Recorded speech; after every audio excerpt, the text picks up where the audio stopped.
हाँ, social media पे किए, क्योंकि हम देखिए मतलब हम उस हालात में नहीं थे, हम कल ही घर पे आए हैं। हम चलते चलते बेहोश हो जा रहे थे, हम चलते चलते बेहोश हो जा रहे थे, इतना ये लोग मारा है। और हम मतलब अब क्या ही बोले, अगर हम किसी भी थाना में जाते हैं तो पता है ना आपको, थाना के लोग जब मेरा वीडियो डिलीट कर दिया तो अब हम मतलब कहाँ जाए।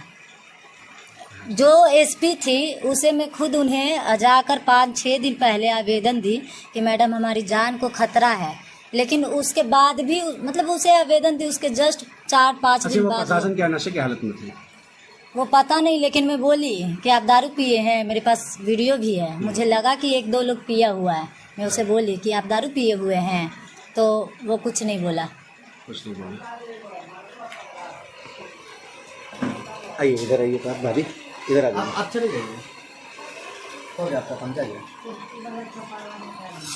आप तुम इधर आओ तो भैया।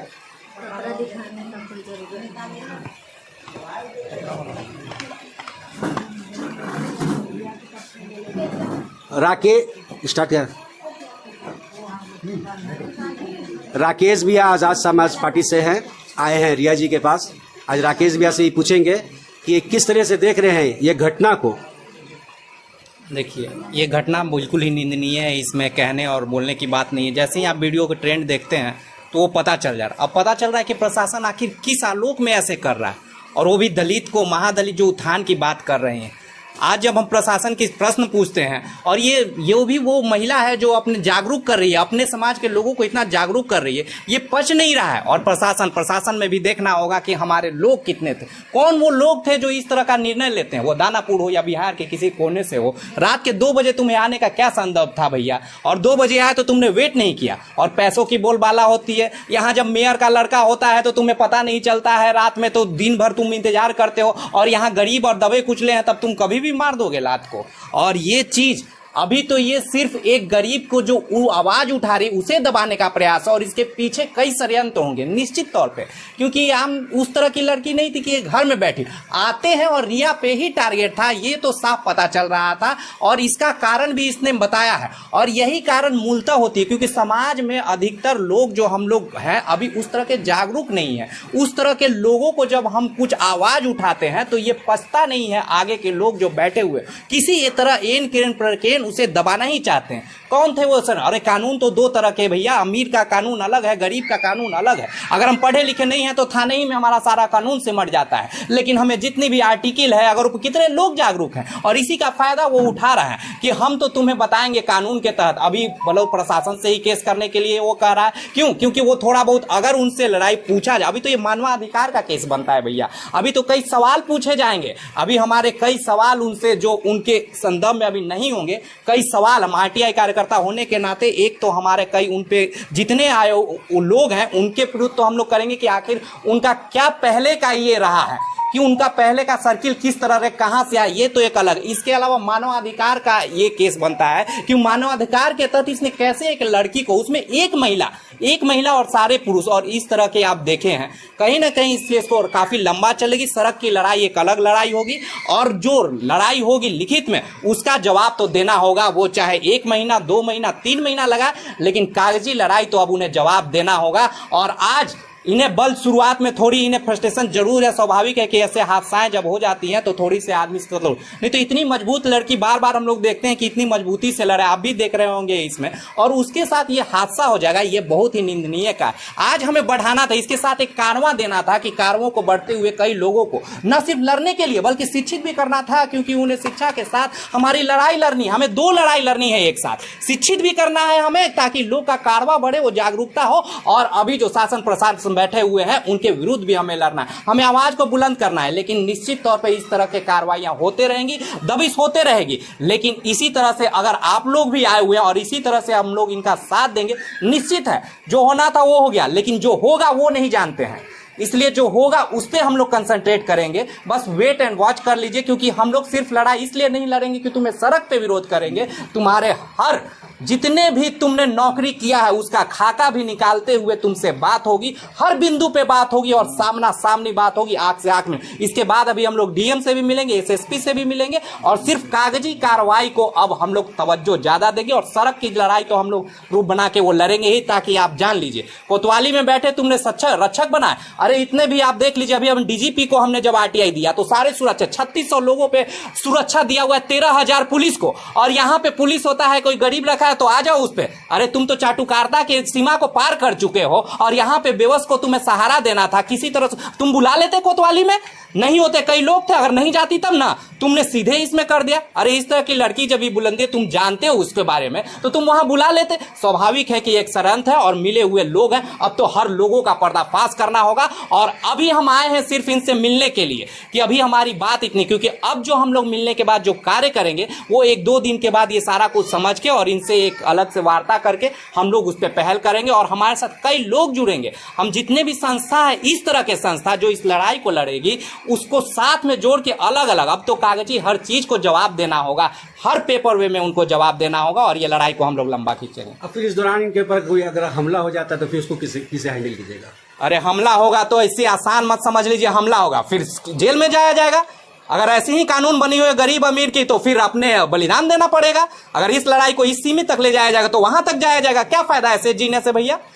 हमने रक्षा की बात की हुई है और हमें पता है कि कानूनी किस तरह से दबिश और पे किस तरह से नियंत्रण किया जाता है। गरीबों का कानून पुनः बोल रहे हैं, गरीबों का कानून अलग है, अमीरों का कानून अलग है। अगर गरीब और बेबस अगर आवाज उठता है तो उसे दबाने का तुम कार्य करते हो और तुम एसपी बनने से पहले स्ट्रगल करते हो, डीएम बनने से पहले, और जैसे ही तुम बन जाते हो लूट के कारवां में बन जाते हो। अभी हम उसके अगर छापा मार दिया जाए तो आपको 70% अगर उसमें नहीं मिल जाएंगे दोषी, डीओ एसपी, ये सारा तंत्र बना हुआ है। वरना अभी हमारा बिहार इतना पीछे नहीं रहता और उस बिहार पिछड़ेपन में भी इस तरह की लड़की उभरने का प्रयास करिए, फिर दबा दे रहे हो भैया। कहां से तरक्की की तुम बात करते हो भैया? संविधान की बात करते हैं कि संविधान के आर्टिकल हमें भी पता है, लेकिन हमें वो जागरूक करना है। तुमने इसका सहारा गलत लेके जो तुम उपयोग करते हो, पुनः तुम्हें उसी आर्टिकल से हम लोग भी तुमसे बात करेंगे और ये लड़ाई तो लंबी, और हमला ये सब तो अब सोचने की बात नहीं, जो होना है हो चुका।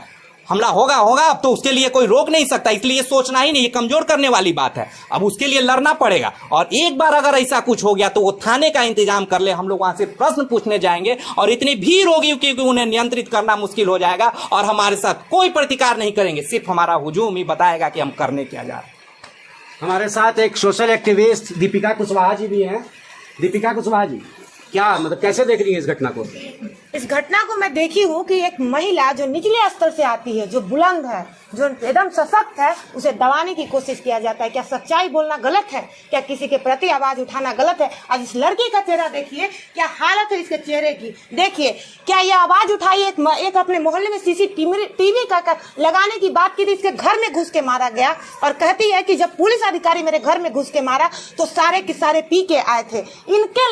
इनके वजह से इनके पूरे परिवार को मारा गया है। आज कहाँ गए सारे समाज सेवी? इनके पक्ष में क्यों नहीं आ रहे?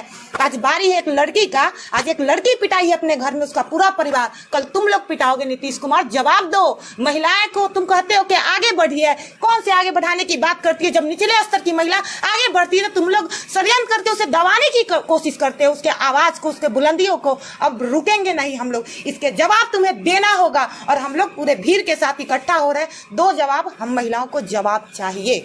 जाति पूछ के मारा गया, इन्हें पूछा गया कौन सी जाति से, बताए पासवान है, भी मारा गया है। तब बताइए तो दलित मतलब बता दी कि हम पासवान है, तो इसे पासवान होना गुनाह है क्या? मतलब ऊपर से लिखवा के आई थी कि हम पासवान है, हम ही कौन से जाति है? जाति से पूछ के मारा जाता है। दलित को दबाया जाता है, महिलाओं को दबाया जाता है, गरीबों को दबाया जाता है। इस देश की कानून इतनी निकम्मी हो चुकी है कि किसी के प्रति आज आवाज उठाने के लिए तैयार नहीं। ये अकेली सहमी और घर में बैठी हुई पूरे परिवार, कोई साथ देने वाला नहीं है। आप भी एक लड़की हैं, आप भी उनके साथ देने की बात कर रहे थे, क्या आपने नारी शक्ति दिखाएंगे? बिल्कुल दिखाएंगे। जहाँ जो सुशासन की सरकार है, क्या बात करते हैं? जब आ गए हैं अब हम सब लोग मिलके तैयार है, जिसे जो करना है कर ले, हम लोग पीछे नहीं हटेंगे। हम इस बहन के साथ है। रिया पासवान वो ऐसी ताकत है महिलाओं की जो मतलब बताने की कोशिश जेल में चल जाइएगा, जेल में डाल देंगे तो जाएंगे, क्या फर्क पड़ता है?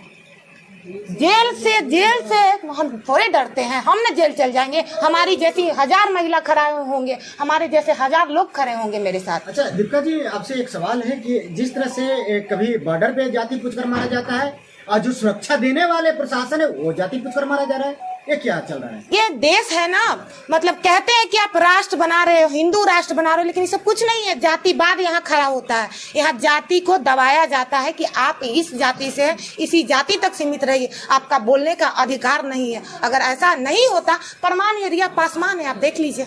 क्या लॉ एंड ऑर्डर यहाँ नहीं है? क्या संविधान को लोग नहीं मान रहे हैं? देखिए, संविधान सबको पता है, लेकिन संविधान मानते भी है, लेकिन मानने के लिए तैयार कौन है? आप देख रहे हैं आए दिन कुछ न कुछ घटनाएं होती है जाति पूछ कर। तो ये संविधान, कौन सा संविधान की बात कर रहे हैं आप? कौन सी जाति श्रवण कर रहे हैं? प्रिया पासवान को लगता है कि उम्मीद है कि न्याय मिल पाएगा।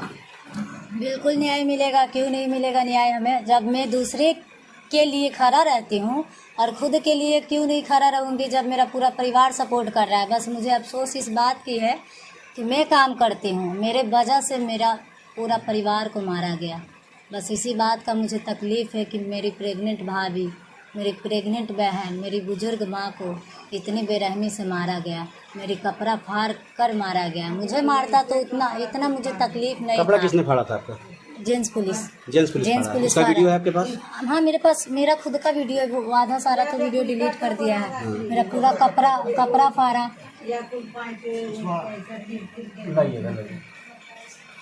दिखाइए कपड़ा, दिखाइए। देखिए।